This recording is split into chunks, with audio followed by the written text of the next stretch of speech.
Bienvenue pour cet épisode 3 de notre série consacrée au crisis management. Il sera consacré à la préparation et à l'animation d'un exercice de cellule de crise. Nous avons vu lors des épisodes précédents que le management en crise est fondamentalement extraordinaire parce qu'il repose sur une organisation qui n'est pas celle du quotidien. Mais pour faire face à des risques extrêmes, c'est-à-dire très peu probables, il est important de s'entraîner collectivement à la meilleure riposte. D'ailleurs, le principe clé dans un exercice de crise, c'est précisément de ne pas chercher à s'appuyer sur un événement crédible. Le principe de l'exercice, c'est qu'on ne teste ni les individus, ni la pertinence des décisions qui sont prises par la cellule de crise, dans la mesure où elles dépendent de l'information fiable disponible.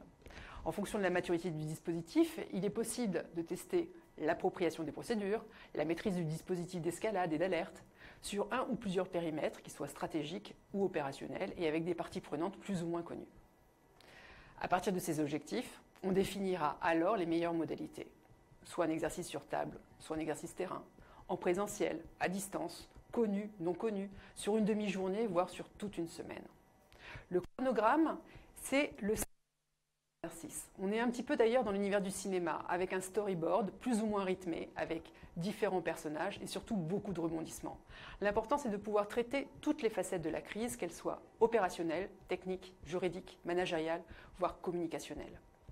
Pour chaque input, on attend une réponse définie au regard des objectifs initiaux de l'exercice. Et chaque input est classé par ordre chronologique pour faire ensuite une suite cohérente de micro-événements.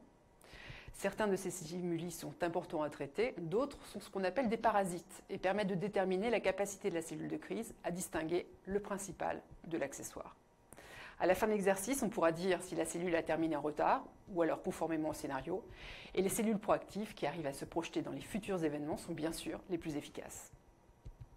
La cellule d'animation est quant à elle chargée à la fois le jour de l'exercice d'adresser les différents inputs aux membres de la cellule de crise, mais également de répondre à leurs sollicitations. Certaines cellules d'animation peuvent comprendre jusqu'à 10 personnes coordonnées par un directeur d'animation. Le principe est donc de verrouiller à son niveau toutes les informations liées à l'exercice, et cela afin d'éviter que, pris dans le jeu, certains membres de la cellule de crise ne sollicitent directement leurs équipes pour obtenir l'information utile, par exemple un nombre de blessés, ce qui créerait en fait une crise dans l'exercice de crise.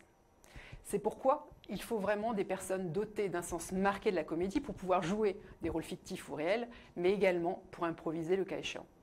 Il faut surtout des responsables qui soient de bons connaisseurs de leur entreprise, de sa culture, des relations fonctionnelles et des réseaux informels.